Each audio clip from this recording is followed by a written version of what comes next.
Je vais vous raconter une petite histoire avant de partir. Et celle-là, c'est une histoire personnelle. Elles sont rares, ceux-là.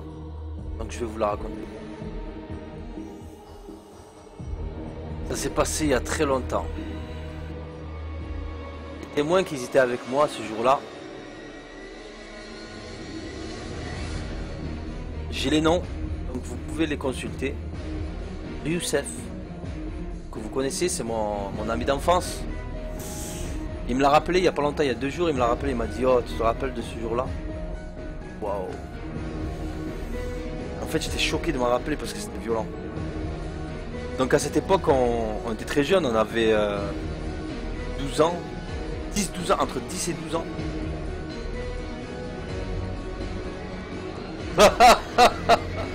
Double dose. La Gwaze, t'inquiète pas, mais c'est chaud. Va dormir, c'est le mieux, hein. Va dormir. N'écoute pas cette histoire, je te déconseille d'écouter cette histoire. C'est chaud. Thug life. Moi, je disais, on avait entre 10-12 ans. On habitait dans un quartier. Bon, c'était un quartier un jeune quartier, tu vois. C'était pas catastrophique, mais ça commençait à devenir catastrophique. Mais bon, tous les soirs, on sortait et comme c'était un quartier, c'était un petit quartier, donc on restait ensemble. Et à l'époque, bon, ça c'était, maintenant ça s'est développé. Maintenant, il y a il y a des constructions, il y a des maisons partout autour. Mais à cette époque, là où on habitait, c'était un petit quartier et autour, il y avait une forêt. Et c'était près du centre-ville. Mais il n'y avait pas encore les constructions qu'il y a maintenant. Il y avait un champ. Il y avait même 2 champs. Donc il y en a un, on l'appelait le premier champ. Et le deuxième, on l'appelait le deuxième champ. Facile. Mais je vous assure que ça, c'est la vérité. Donc le premier champ, il était vraiment près de nos maisons. C'était des villas, tu vois. C'était des villas, ils étaient tous collés. Ça faisait une espèce de grand carré. Il y avait des villas au milieu. Donc on était entre nous. Et le truc, c'est que quand tu sortais et que tu allais au premier champ, c'était chaud. Mais le champ encore, il était visible des maisons, donc on jouait dans les arbres, on escaladait des arbres, on construisait des frondes, des arcs, tu sais, on s'amusait à faire des trucs comme ça. Et il y avait le deuxième champ où là c'était chaud, là. Il fallait y aller en journée, sinon la nuit c'est impossible, t'es fou, on se faisait des frayeurs de ouf. Ce jour-là, on était le soir, c'était vers minuit, et on discutait mais aux bordures du quartier. En fait, c'était au bord entre le champ, le premier champ, et le quartier. Il y avait une espèce de... Il y avait un palier à pas franchir, tu vois. Et là, on l'avait franchi, il y avait on s'asseyait, tu sais, au bord. Et là, on commence à discuter, on discutait de tout, on délirait, tu vois. Et là, à un moment, le chef, il me dit: oh, il me regarde, il me dit: oh, petit café, il y a une daronne là-bas.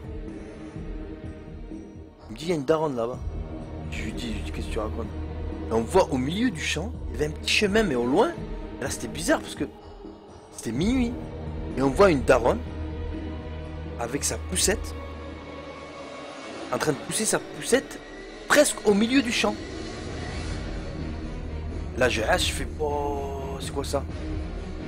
Ça doit être la daronne. En fait, sur le coup, on s'est dit, on pensait pas, on cafouillait pas. En fait, on s'est dit: qu'est-ce qu'elle fout là à cette heure-ci? Ça craint, viens, on va l'aider, tu vois. Parce que là, en fait, elle a dû sortir parce que derrière le champ, il y avait un chemin. Et en fait, la journée, on traversait. Mais la nuit, quand même, c'est rare que les gens y traversaient. Bon, il y avait des grands qui traversaient, mais sinon, pas des femmes ou même des enfants. Là, on s'est dit: ouais, c'est chelou, elle a dû se perdre. Et... donc, on commence à se rapprocher et tout. Là, plus on se rapproche, et plus on regarde, et plus on se dit: merde, je la connais pas. Alors, on s'assoit comme ça, on commence à mater. Et on voit qu'en fait, la daronne, on la connaît même pas. Et bon, c'était vraiment une daronne avec sa poussette au milieu de la rue. Mais là, à ce moment-là, quand on s'est rapproché, on était vraiment pas loin, je sais pas, il y avait 10 mètres. Mais on était derrière des arbres. Et là, on mate comme ça, on se regarde. Et là, il y a Youssef, il me dit: viens, on va la voir. Je fais: écoute-moi bien. Écoute-moi bien. Laisse tomber, on fait demi-tour. Mais même pas, tu parles de rien du tout. Il faut pas qu'elle nous voie et on achève tout doucement. Et là, en fait, moi, j'ai contrôlé le délire, tu vois. Je lui dis: viens, on achève tranquille. Et là, lui, quand il commence à cafouiller. Mais lui, quand il cafouille, moi, je cafouille. Et là, on commence à cafouiller ça, on se retourne et on commence à... On court, mais un truc de ouf, on s'arrête même pas. Presque on se marave et tout. On arrive sur la route du quartier. Quand on arrive sur la route du quartier, on se retourne comme ça.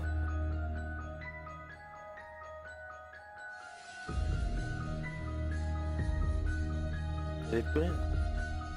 Il y avait Wellou. Le champ, il n'y avait rien. Il n'y avait pas de poussette. Il n'y avait pas de daronne. Il y avait Wellou, les gars. Il n'y avait plus rien. On était choqués. On regarde en plus là où on était. On pouvait voir de tout le long, à gauche et à droite. Donc c'est impossible. Elle peut pas s'esquiver. À moins qu'elle fasse demi-tour dans le champ et rentrer dans le champ, c'est impossible. Elle devait sortir. On a attendu. On était près de la maison là. On n'avait plus peur parce qu'il y avait des lumières et tout. Parce que dans le champ, il n'y a pas de lumière. Et là, c'était ouf. Donc on est resté coincé. On attendait. On a attendu presque 10 minutes pour voir si elle sort. Non, Wellou. Et là, on s'est regardé une dernière fois. Et là, on s'est même pas dit ouais, à demain ni rien du tout.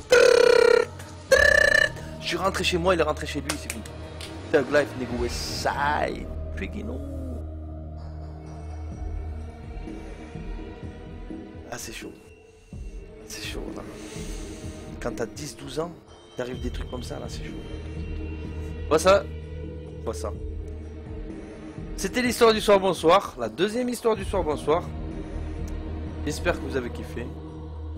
Et je vous dis bonsoir à tous parce que là il est minuit moins 10 et je me lève demain à 6h comme d'habitude.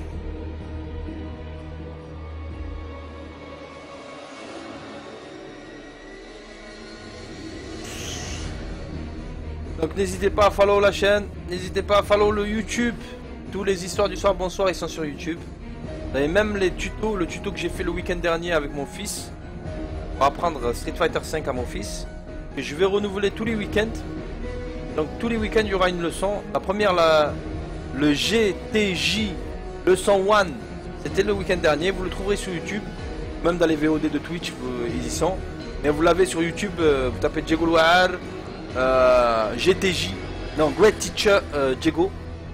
Donc vous allez trouver, le tuto que j'ai fait le week-end dernier. Et ce week-end, bon, il y aura peut-être des streams avant ce week-end.